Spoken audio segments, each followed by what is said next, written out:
Hello, welcome and kumusta. Thank you for joining me. This is How, your occupational therapist, and welcome to OT Conversations. In this episode of OT Conversations, I'd like us to have a talk and some conversation involving sleep.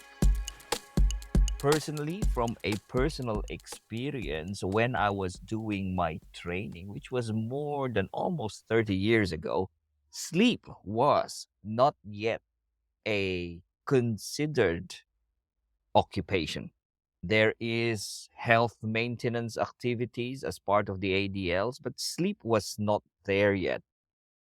But this time around, there seems to be a lot of movement when it comes to sleep. And to this day, personally, I have not yet paid so much attention to it. And so this is my first attempt to understand sleep so that I can start teaching people, staff, students, and perhaps look at our patients on the restorative side. Maybe it is something that we need to explore. Let's first define it. Let's first understand it. What is sleep?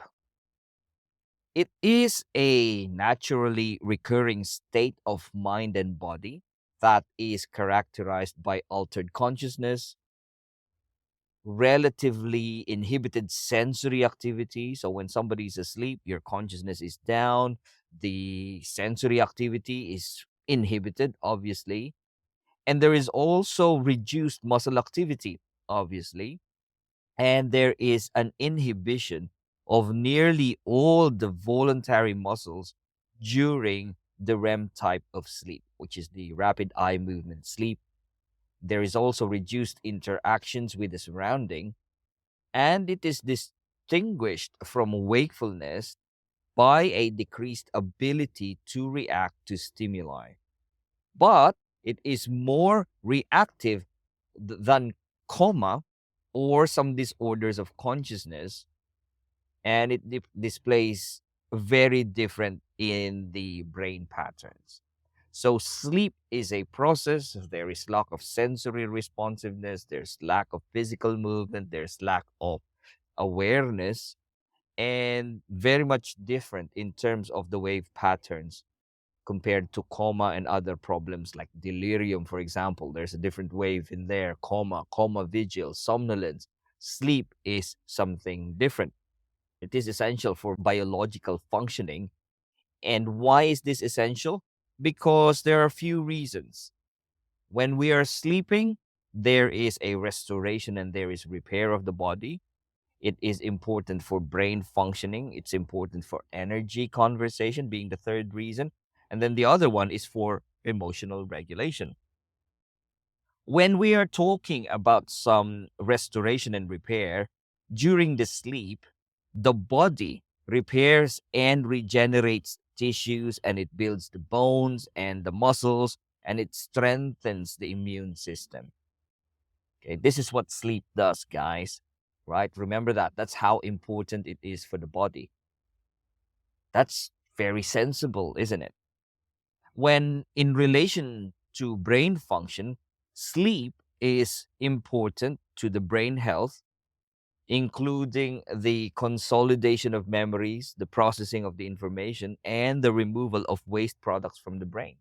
So that's very helpful to the brain as well. Gosh, I was thinking, how did people come up with this? Isn't it? And then it's also important for energy conservation. Sleep reduces the body's energy and expenditure, and what it does is it obviously helps conserve the energy and some of the energy resources of the body. For emotional regulation, it helps regulate emotions, the mood, and the mental health. So, in a sense, if we look at this, sleep is important to mental health. It is important to mood. It is important in the clean up of our brain function. It's important in the repair of the body. And it is actually conserving and preparing more, what do you call this? The body to have more, to conserve energy. And when we're talking about sleep, we have two types in general. We have the non rapid eye movement sleep, or NREM, and we have the REM, the rapid eye movement sleep. So let's differentiate the two. The non rapid eye movement is a type of sleep, and it has three stages. And this stages is like deeper from the last. And this is technically characterized by slower brain waves, decreased body temperature, and slowed heart rate, and then slowed breathing. So the body goes down in terms of the tone, the overall tone of the body. It just slows down. And then there's one stage, and then the second stage, and then the third stage. Each stage is lower than the other. The rapid eye movement sleep, on the other hand, occurs cyclically throughout the night. And this is characterized by rapid eye movements. I have not personally observed this on myself, obviously, because I'm asleep. But I've seen some people who's had this. You can see their eyes moving left and right. Yeah. And it's happening in a cyclical way. There's rapid eye movements. There is more brain activity and dreaming. And this is essential for processing of emotions and consolidation of memories. So, overall, sleep follows a predictable pattern of alternating REM and NREM. So, rapid eye movement, a few seconds or minutes, and then you'd wake up again, and then you come down again. So, there is a cycle. And it's in a typical night, it repeats around every 90 minutes, so an hour and a half. So, you have a sequence of that, of sleep. And what happens to both the brain and the body during the sleep definitely will have a profound effect to our physical wellness and to the well being.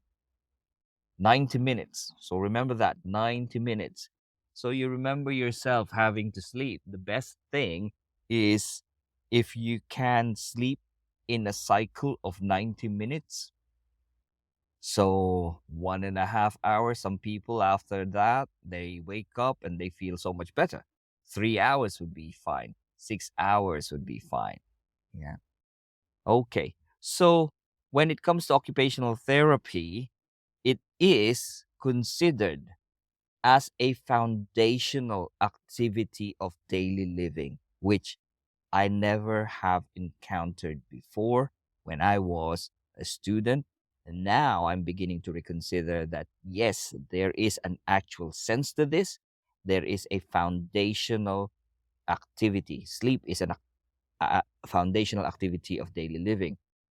And this is how we think of it. As occupational therapists, we see it as a foundational ADL because it significantly influences a person's health, well being, their ability to engage on day to day tasks. We view it as occupational therapists not just a biological need, but also as an occupational performance area nowadays. And it can be assessed and improved upon to enhance somebody's overall functioning and to improve a person's quality of life.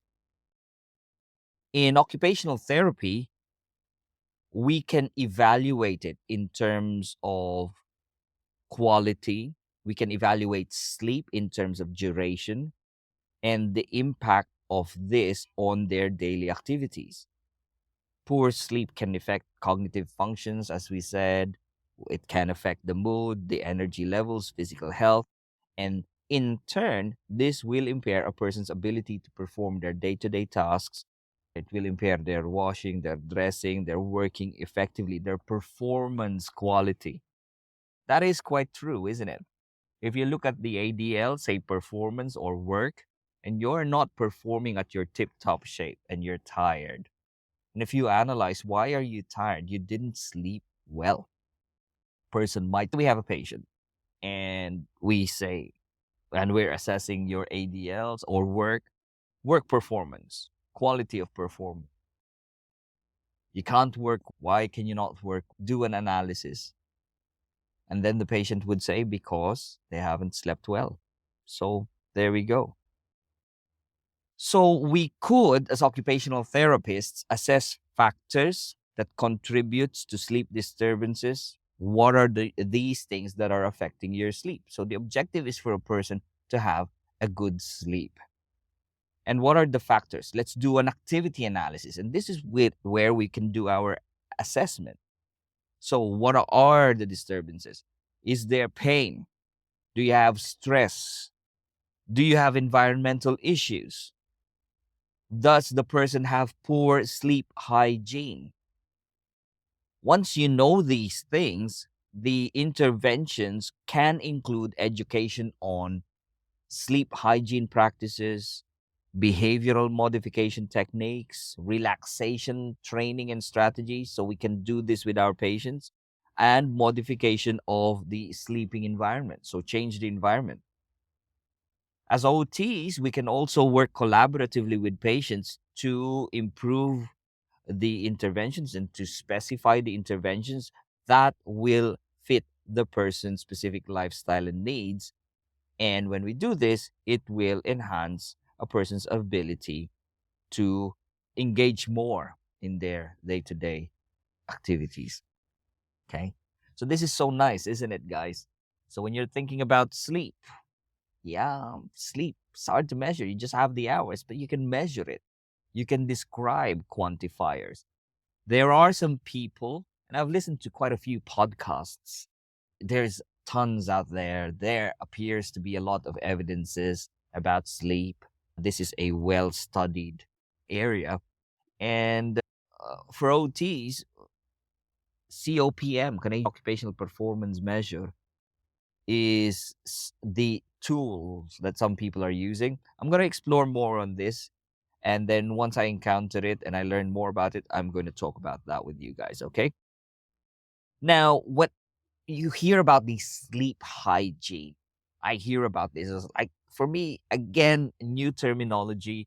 And I'm sure you hear about this, but then not a lot of people would really explore much about this sleep hygiene, because in NHS, that's something that you don't explore. When you work in the community, that is something that you do not explore. The only way where we can address this is if a person comes to you from one person in need, seeking the advice of a solitary, autonomous, and private occupational therapist. Okay, so let's talk about sleep hygiene. What is this? It refers to habits and practices that are conducted to sleeping well on a regular basis. And there are some key hygiene practices that are often recommended by healthcare professionals. So, how do you maintain a sleep hygiene? So, there are some practices, perhaps maybe around eight or so. Let's look at them. So, one, a good sleep hygiene involves a person having a consistent sleep schedule, meaning going to bed and waking up at the same time every day, even on weekends. And when you have a regular sleep hygiene patterns or sleep schedule, then that is considered as one point of a good sleep hygiene. So being able to consistently sleep in a schedule, or being able to maintain your schedule of sleeping. The other one is some practices is having a person needing to have an optimal sleep environment. So if your person is sleeping in the bedroom, then the bedroom should be cool, it should be quiet, it should be dark. People should be investing on good quality mattress and pillows so that they can help enhance their sleep quality. Imagine that. If you're an occupational therapist, you can assess the bed, and if you can see that it's lumpy, you can then tie up with a bed company and you can propose, try this.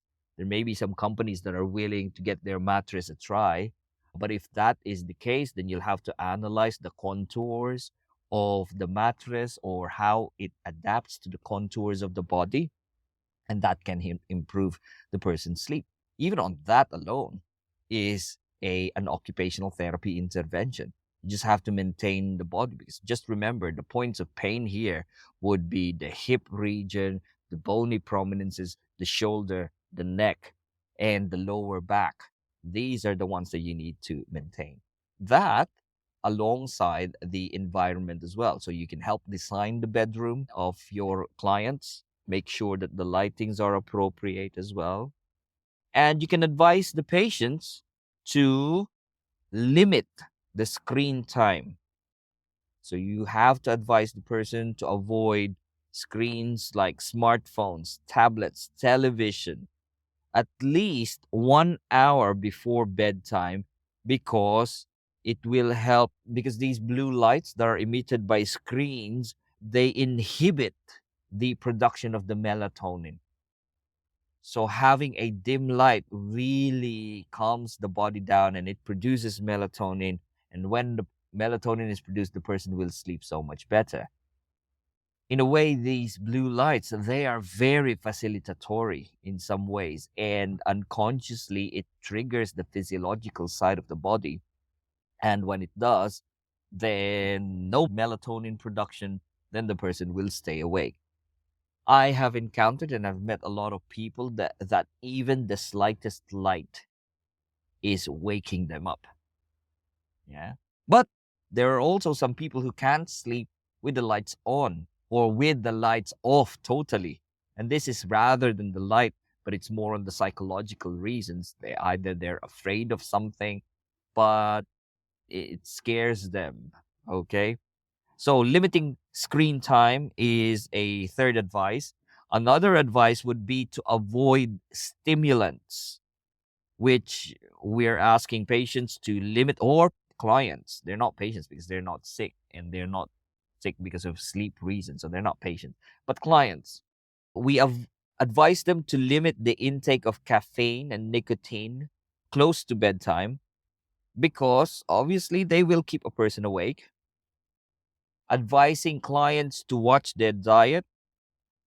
You advise them to avoid heavy meals, spicy food, sugary food before bedtime. And these type of food can prevent sleep disruptions. They can help prevent sleep disruptions if you avoid these things. Also, drinking too much fluid in the evening can lead to frequent awakenings as well, because they had to go to the toilet. Yeah. So you have to time it. If you're gonna drink a tea and you go to bed around 9 o'clock, make sure you have it way before that. 5, 6. You should have drank and got all your fluid intake requirement by that. Not close. Don't drink one before you go to bed, especially when you're a bit older, because an old person's ability to hold the bladder is much less as compared to a younger person.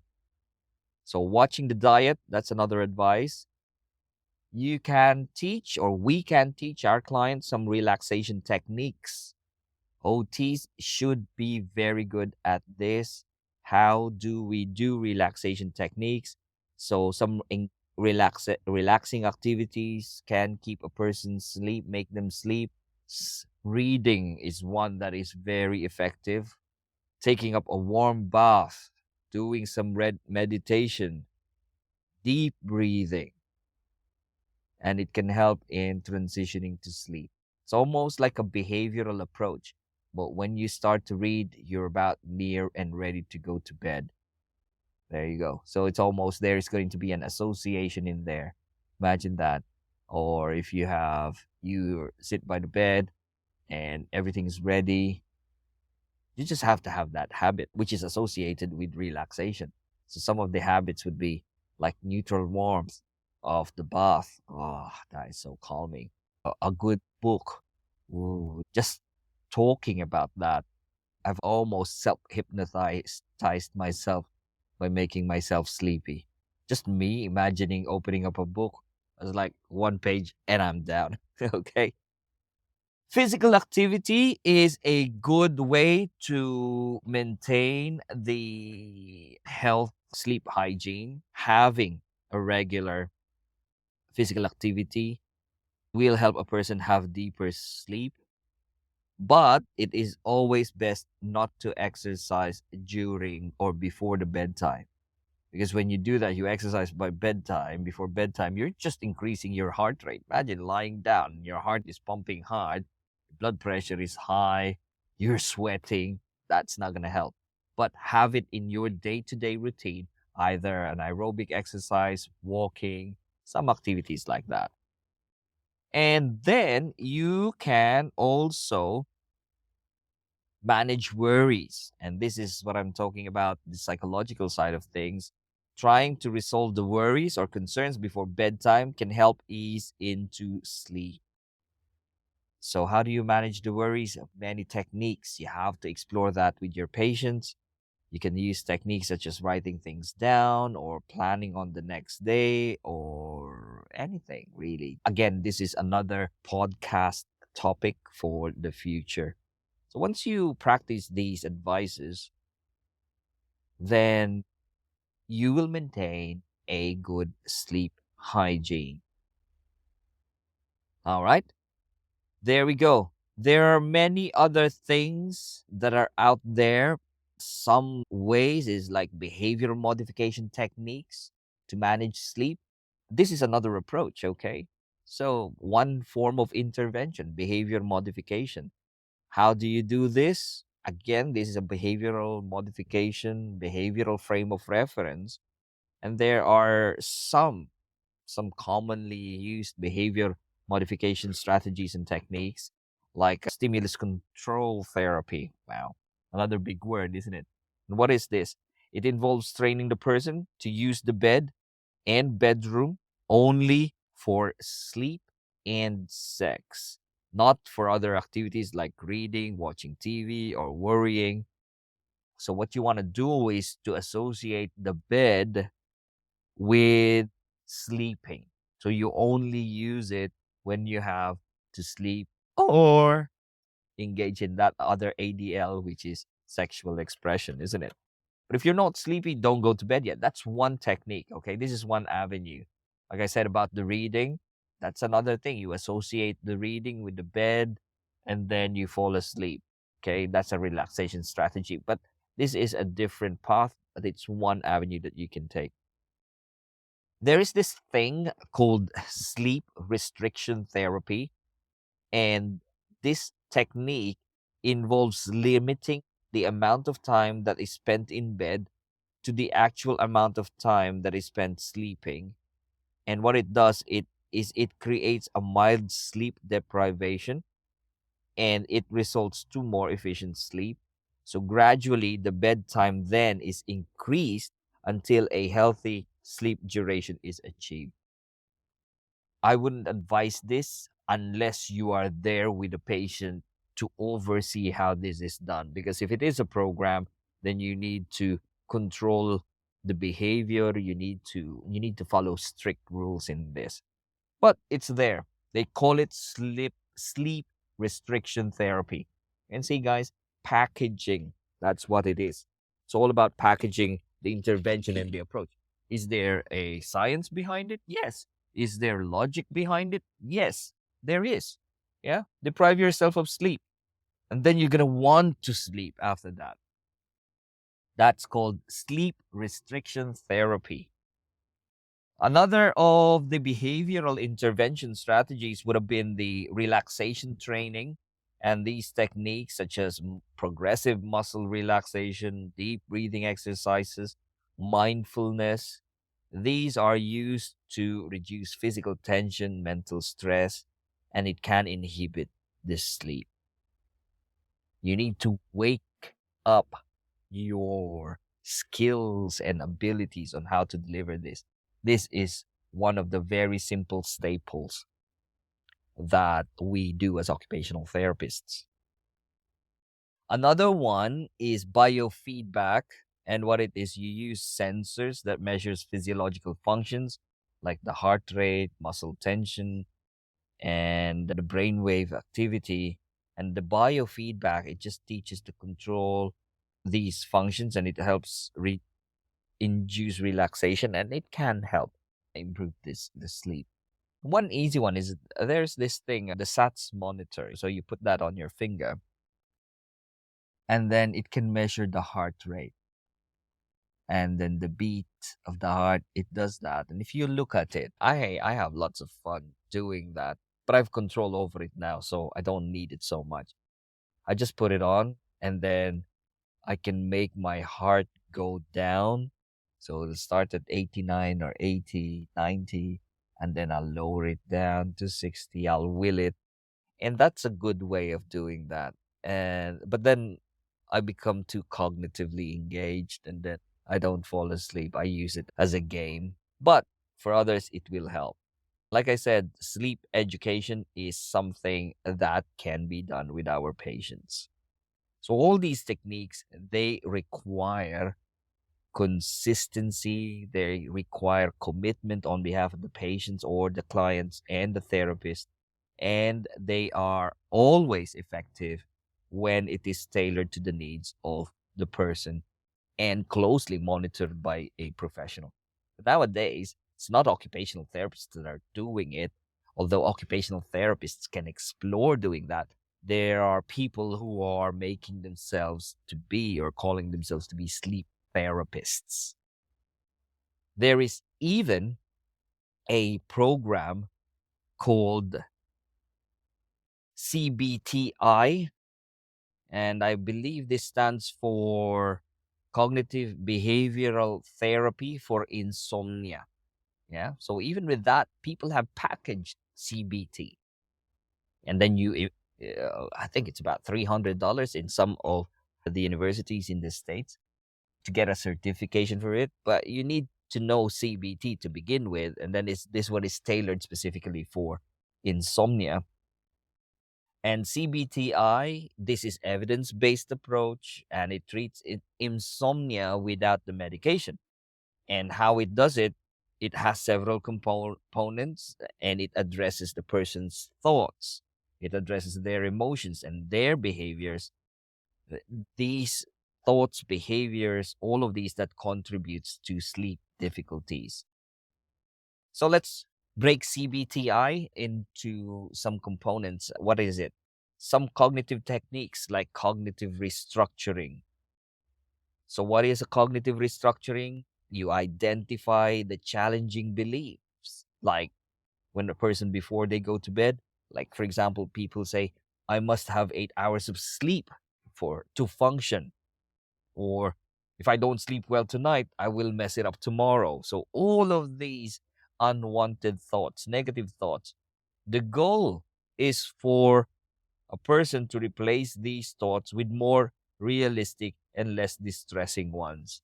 Okay? Start appreciating other things. Don't think about this negative thoughts. Let go of these negative thoughts because they just don't do anything. Okay? So, cognitive restructuring, worry control. See, another packaged intervention, worry control session. Love it. Okay. This technique helps manage the racing mind that often occurs at bedtime, and it may involve setting aside a worry time earlier in the day to address thoughts rather than before the bedtime. Okay. See, people just come up with these things. It's amazing. Worry time. 3 o'clock is the worry time. Yeah. That's when you worry. Personally, if you want to worry, if you're a person that worries a lot, then yes, give your patient this worry time. It's called worry control. All right. That's cognitive techniques. Some of the behavioral techniques would be stimulus control instructions. And this method will help strengthen the bed and the bedroom, use for sleep and weaken them for what's that? The method of stimulus control. This method helps strengthen the bed and bedroom as cues for sleep, and it weakens them as cues for wakefulness, basically. So it's a behavioral approach, like I said. And there are some guidelines which I mentioned earlier on. You use the bed only for sleep and sex, going to bed only when you are sleepy, and then getting out of bed as soon as you are awake. Get out of bed. You only use that room associated with certain activities like sleep or having sex. Sleep restriction therapy, which is what I mentioned earlier on, and then relaxation training. These are all behavioral techniques. Then you talk about the sleep hygiene, and we talk about that earlier on. It involves having a good practice, regulating caffeine, alcohol, optimizing the sleep environment. I talked about that earlier on. And then you talk about the sleep scheduling as well. So there we go. CBTI. It involves a regular session with a therapist, and therapist will provide specific assignments and exercises, and the person having a diary, for example, and it helps both the patient and the therapist understand what's really happening. Is it effective? Yes, it's been found to be highly effective in treating insomnia with benefits that lasts well beyond the end of the treatment. So there is a carryover of this, and it is considered as a first line of treatment for insomnia in many health organizations. I don't know about United Kingdom whether there is a lot of investments on this. Something worth exploring, guys. Definitely worth exploring. But there is a lot of involvement and participation when it comes to therapist and patient involvement in here. Okay. There you go, guys. It is an interesting aspect, isn't it? What we don't have, which again, I might be ignorant with what I haven't, whom I haven't encountered, is a sleep therapist. But it's definitely an area that we can specialize on, just like hand therapy. Imagine that. Imagine that you being a sleep specialist, occupational therapist, or a sleep specialist therapist. That might be something that is worth exploring. I can almost picture somebody coming in, walking into a room, lots of relaxation, lots of meditation. There's a lot of assessments that you can do with your patients and your clients. You can assess the environment, the factors. There's just so many things. It's going to keep you busy, isn't it? If you like this conversation and this topic, have a discussion amongst yourselves. Learn together, grow together, have a debate amongst yourselves. Keep busy. Write something down about it, make reflections, plan our way on how we can get there. Just remember, guys, anything you do matters and has an outcome. This is How, and I'm your occupational therapist. Until next time, bye.